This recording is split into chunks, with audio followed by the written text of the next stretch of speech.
From 1987 to 2007, Kenneth Cyril Valley was an undeniable force in the Parliament of Trinidad and Tobago, making his debut as a PNM opposition senator. Ken Valley's political career was a reflection of strength of purpose, party loyalty and service to the people. My early influences towards politics was obviously Dr. Williams. Dr. Williams. I remember listening to Dr. Williams as a little boy and being inspired by what he was saying and so on. Ken, as he was fondly called, held the unwavering support of the constituents of Diego Martin Central for nearly 2 decades. I have known Mr. Valley for quite a long time, and he's an easygoing type. He's nice to work with, and as campaign manager, I really had an easy time with him. He wasn't a difficult candidate. He didn't interfere much. He carried out instructions. The campaign determined what he did and where he went and the various meetings that were called, campaign meetings and so on. And he always made himself available. I don't recall one instance where he objected or protested against anything that we wanted to do in the campaign. That made it easy for us, and we were able to run a very successful campaign. To be successful, one needs to have a good team, and I had that in Diego Martin Central. You know, the chairman of the constituency, welfare officers and so on. We had a good team in Diego Martin, so that even though I was Minister of Trade and Industry, Minister of Local Government in the early days, and in the later days, Minister of Trade and Industry, Minister in the Ministry of Finance and so on, you know, the team assisted me that, you know, even though I was out of the country, you know, things continue to happen in Diego Martin Central. Always aware of the power of learning, Ken Valley did not hesitate to enlighten his constituents and to assist his colleagues. Mr. Valley was an educator before he became a politician, and I think based on that background, he saw the importance of education for young persons. One of the promises that Mr. Valley made to his constituents is that if elected, he would establish a library in Diego Martin. And that was done within 1 year of him being elected Member of Parliament for Diego Martin Central. Working with Ken was a joy because it was easy. He'd teach you. You could ask him anything. There was no shyness. You didn't need to feel reserved or feel embarrassed or anything. This was a man that you could walk up to and say, I don't know. How do you do this? What is this all about? And he'd sit you down and teach you very quickly what the whole thing was about. At all times, he was a pleasure to work with. Never losing touch with the young people of his constituency, Diego Martin Central, Ken Valley also mastered his ministerial portfolios, which placed him in a world of high finance. He has earned the respect of both his parliamentary and party colleagues. Mr. Valley, as a Member of Parliament, attracted many young persons to work with him. Diego Martin Central, a constituency, was different to many PNM constituencies in that the configuration always was tilted towards young people running his constituency. And even today, that is so.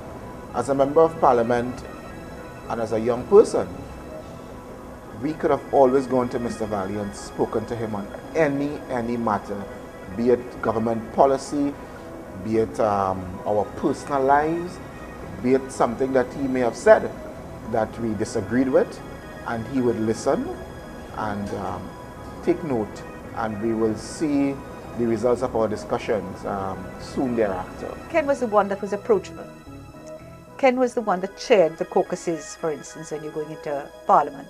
And you could ask him any question, how to handle it, what should your content be. Although he was trade, and you might have been in social development, or you might have been in works, or wherever you were. You could ask Ken, what do you think I ought to speak on when you were speaking in a debate? Mr. Valley was a formidable opponent, whether he functioned as an opposition chief whip, as leader of government business, or he, in his own right, is effecting a debate in the Parliament. He was someone that we knew on the other side would always bring forward points which we had to answer, and that he would be very articulate in his presentation. When I was opposition chief whip in 1991 and he was leader of government business, what we had to face at that time, not only Mr. Valley in his contributions, and in his contribution in which he did a lot of research, they were always contributions in which we knew there was content which we had to respond to, but he was able to marshal the forces of the government in such a way that it presented a very strong team against us in the opposition. And when he served as opposition chief whip from 1996, when I was leader of government business, when the reversal of the roles occurred, we knew that the opposition had a team of persons led by Mr. Valley in the parliament, because he, being the opposition chief whip, he was responsible for marshalling the forces. We got a lot of attacks from the opposition, and the government was under a lot of pressure. We were able to rally that pressure, but in the long run we knew that Ken Valley was a force to reckon with in the parliament. When we returned to government, I think it was in 2002, and I became ambassador responsible for trade and investment. And Ken was, of course, Minister of Trade.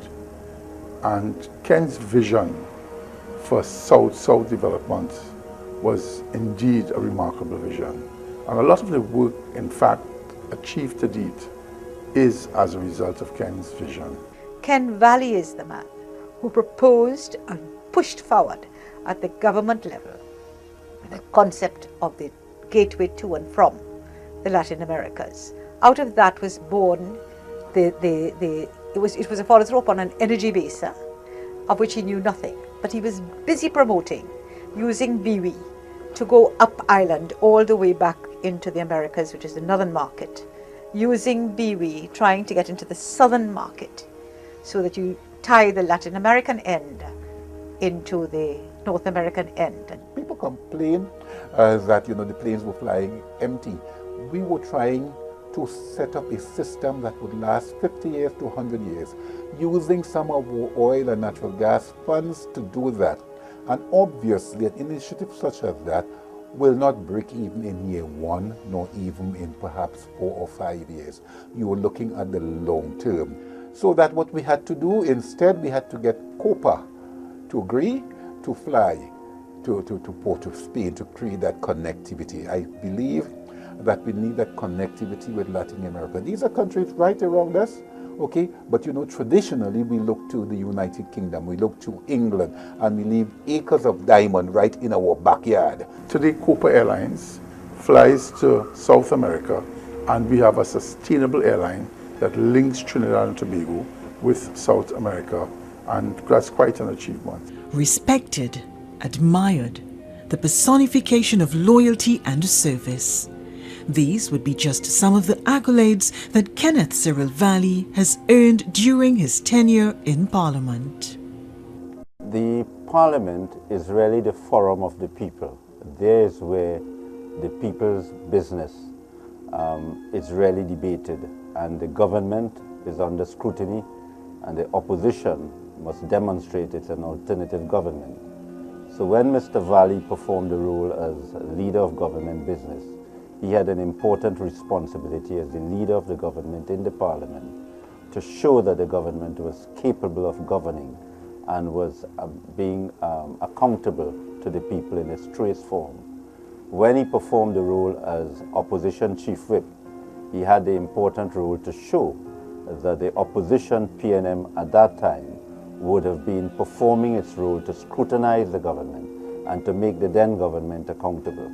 And that is why the importance of Mr. Valley's functions in the Parliament and the contributions he has made to the Parliament is that he has demonstrated that parliamentarians can operate on both sides. They can have political differences, but they can all act in the best interest of the people. And Mr. Valley made an indelible contribution to the parliamentary life of Trinidad and Tobago.